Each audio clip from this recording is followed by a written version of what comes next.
Rose, and today we are going to do a makeup tutorial. We have done a lot of prosthetic makeup tutorials where we would create things like monstrosities. We did one where we created scars.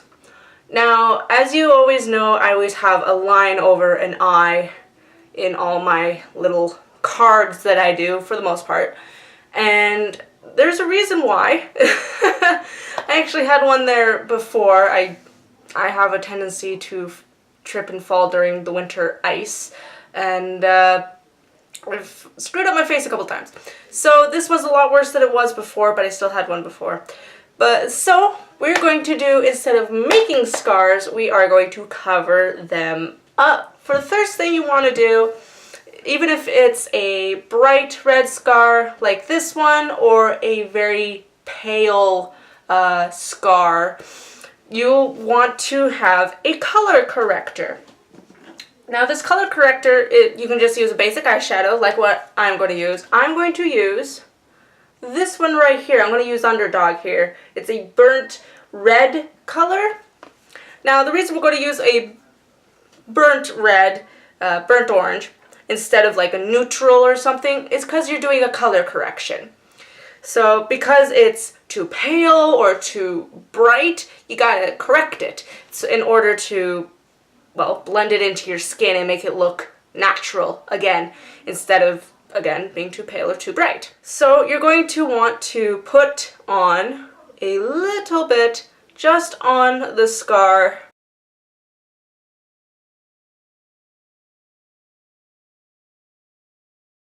Okay, so now that it's on, it looks a lot brighter and whatnot. That's perfectly fine, that's perfectly normal.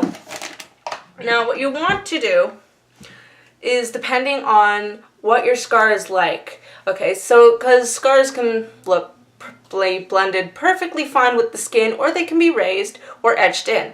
This one is actually raised, so it's a little bit higher than my actual skin, the rest of my face, and this one's etched in, so I can feel a little groove whenever I go over it. So it's going to be a little bit difficult and a little bit different. So it's going to vanish when I do the full foundation, full face, but it's still going to be very noticeable. It's still going to be noticeable, but not as much, and people, if they don't know who I am, don't know if I have it, won't really see it until I say something. So we're going to use a concealer, and we're just going to put that on all over the red, nowhere else, just on the red.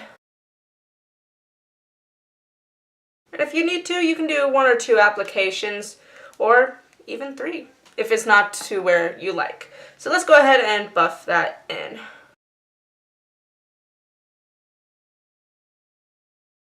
And just like that, it's already 10 times better.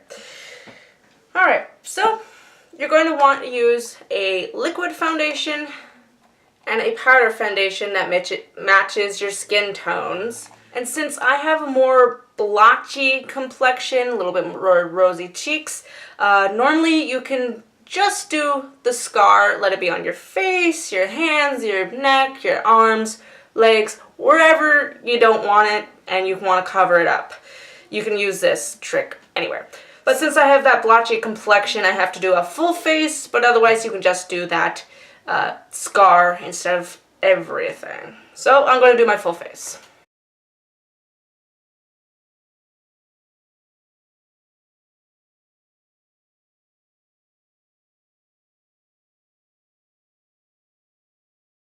Now that I got my full face, as you can see, this one is a little bit more, because again, that one's etched in. This one's pretty hidden. So I'm going to take a little bit more concealer.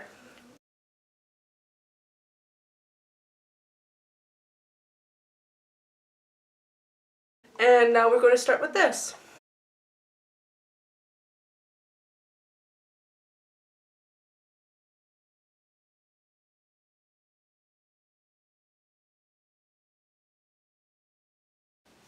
And there you have it. So it has blended in a lot more, but as you can see, this one is, well, it's still very evident, but again, it's etched in, so it's a little bit harder because technically it's a divot. So you basically got to put makeup in that divot and fill it up. So is a little bit harder with divots, but you can make it look less red and a lot less evident than it was before.